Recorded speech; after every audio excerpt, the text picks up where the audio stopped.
welcome back, and today we're going to talk about two knives from Kbar.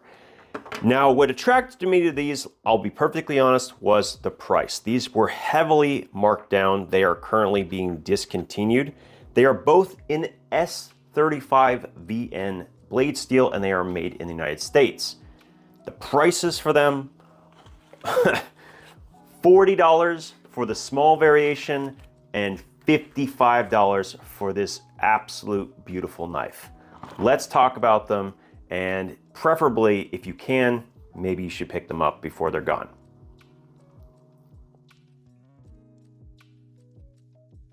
So I want to say that I didn't just buy these. I mean, when you have prices that extreme, and it is a very extreme thing to find a blade this big in S35VN for 55 bucks. That's like ludicrous, okay? Like absolutely insane prices. I ended up getting two of them. So I have an extra one here, and I have two extras of the small one. Now these have already been given away in January's membership giveaway, but I kept one of each for myself because I wanted to showcase them, right? So the big one here, which I don't know if it's something everyone's going to carry, is probably my favorite of the two. It has a really nice near full flat grind. It has a kind of polished stonewash finish, which is really, really beautiful. Really, really beautiful. Now this one also includes a little lanyard bead, and I believe this is the maker right here. So he did a pretty good job. You know what happened here? I really believe that the reason that this didn't sell came down to the handles. It came down to the handles because the sheath is great. This is a fantastic sheath. In fact, it's one of my favorite designs because essentially it's a leather sheath that can be mounted with a ulti clip on the pocket. So I love that, and it does actually like secure the blade really nicely, and it goes down further in the sheath than most of the Kydex would otherwise do, and it just has a nicer feel, and it's going to end up patina really well. I mean, the handles I think are the killer. See, these are designed to kind of wrap around at the top and at the bottom, and if you open them, there's like a little cutout to kind of allow them to like lock in. They're also like not very rubbery, rather they're more plasticky, and I think that kind of maybe turned people off. And then I think the combination with including purple scales as a secondary set, I don't know if that was selling it either. Like that could have been OD green and it would have sold. I know that sounds crazy, but people do kind of shop with their eyes, and I think that that's where it really fell down. But even without changing out the handles, it's still really excellent. This is a phenomenal blade. I would use this, I mean, you could use this for a variety of different tasks. It certainly has the swedge for more of a defensive aspect. It has the high flat grind, so it's gonna be pretty good for food prep. It's nice and thin behind the edge. They actually have a very nice bevel on here. They actually did a pretty good job. Pretty toothy, which is kind of the way I like it personally. And plenty of space for sharpening. All in all, very nice knife. Just, I don't know what more to say. S35VN, made in the United States, 55 bucks.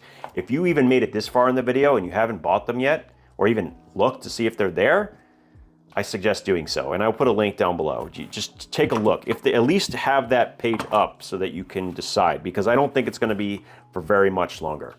Now that's also gonna mostly be the case for this one. This is also a beautiful knife in S35VN. It is a chisel grind though. Now, I don't own a chisel grind knife until now, and I did get a chance to use it just a little bit, and what this offers feels a lot closer, at least for a right-hander, like using a Scandi ground blade. That's what it feels like to me. It really bites. I mean, it bites into whatever it is you're doing with it. And it's going to be a lot easier to sharpen for obvious reasons. You only have to sharpen one side. So as an everyday carry knife, it actually makes a ton of sense. I didn't even consider chisel grinds in the past, but now that I have one, I might do so. And I think once again, the thing that is turning everyone off is the handle, okay? As it comes down to not just the plastic handle, but like the little, you know, it's not very appealing in looks, but it's very comfortable in hand. that's pretty much it. And once again, we have those purple scales and we have a little knife bead as well. I do like the bead, that's pretty cool. The sheath, this is phenomenal. Like the sheath that they came up with for this, I hope more companies do exactly this, because it's the perfect hybrid, right?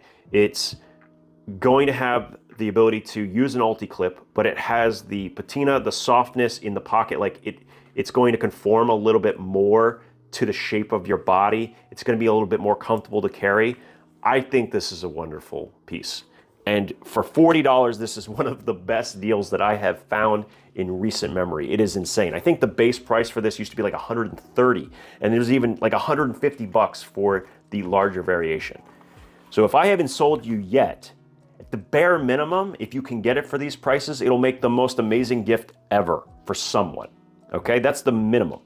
But I think that because the handles are what's holding it back for me, maybe this is an opportunity for me to try my hand at adding my own micarta handles. I wouldn't mind having a slightly thicker handle, having it go all the way out and cover this end as well, so I can get a full proper grip on it. I like the blade though. I mean, they've done a phenomenal job on basically everything about the actual cutting of the knife.